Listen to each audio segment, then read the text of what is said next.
Horns up and welcome to a brand new episode of Headbanger's Kitchen. It's the rainy season here in Bombay City, and in fact it's pouring outside right now. And whenever there is rain in India, trust me, there is an Indian somewhere looking for chai and pakodas, because that is one of the foods that people love to eat when it rains here. Now, I've already shown you guys how to make a keto masala chai. So click here on the I button and get that recipe if you haven't already. And today, I'm going to whip up some delicious keto friendly paneer pakodas to go with that chai and to enjoy this monsoon. But you know what guys, I gotta be honest, I'm not really a chai and pakoda kind of guy. But you know what, this recipe is not for me, it's for you, the folks who love their chai and pakoda. And I'm going to serve that pakoda with a delicious green chutney. But I've already shown you how to make that green chutney. So once again, click on the I button and get that recipe if you haven't. Anyway, enough jibber jabber, let's go fry some pakodas. So the first thing I'm going to do is take my paneer and chop it up into little bite-sized rectangles. You don't want it too thick and you also don't want it too thin. It should be just right. And if you don't have paneer where you live, you can also do this with halloumi. And if you're feeling brave, you can make paneer at home. Click on the I button to get my recipe of how to make it at home. The next thing I'm going to do is take a plate and add some salt to it. I'm also going to add some turmeric powder, some red chili powder, and a little bit of garam masala. And I'm going to give it all a good mix. This is going to be sort of a spice rub for the paneer so that we have a nice tasty paneer pakoda.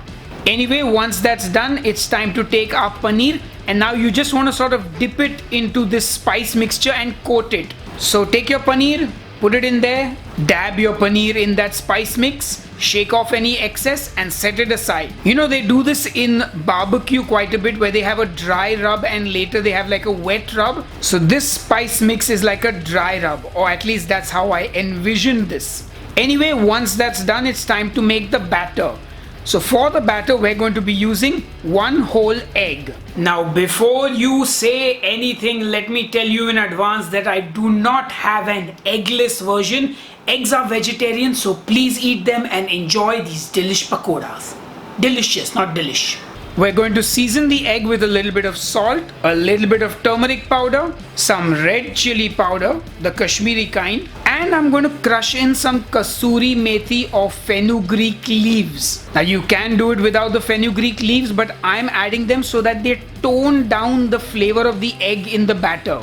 And normally this batter is made with chickpea flour, but since we can't have that on keto, egg it is. Anyway, the batter is still not ready. Now I'm going to add in some psyllium husk, and I'm going to add it in about 1 teaspoon at a time, because now you want to mix this all together and the psyllium husk will thicken this mixture up, because you want a slightly thick batter that can coat the paneer properly.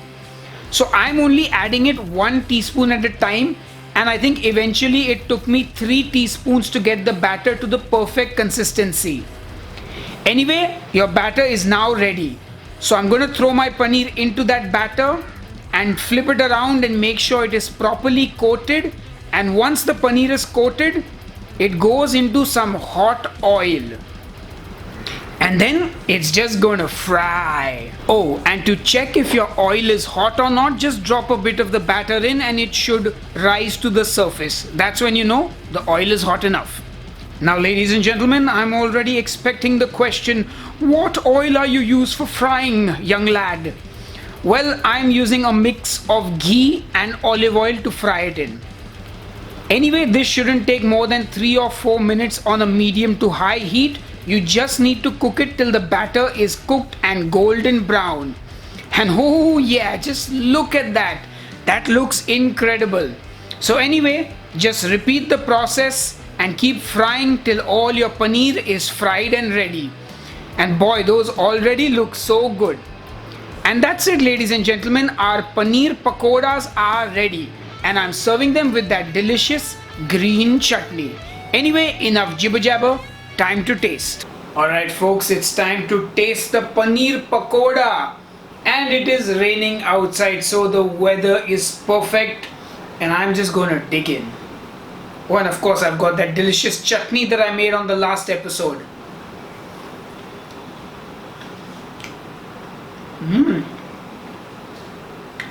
That is flavorful. You get the kasuri methi, you get the spices, and the paneer is lovely and soft. Now, I'm going to be very honest with you guys. Guys. This needs to be eaten the moment it comes out of the deep fryer. Like, if it sits, it is going to become a bit soggy, and between the time it took me to shoot the photographs of this and do all the other stuff, it has also gone cold, which again is a consequence of shooting it for the episode. But I would recommend that you eat them straight out of the fryer. But still, it is tasty and it's delicious. And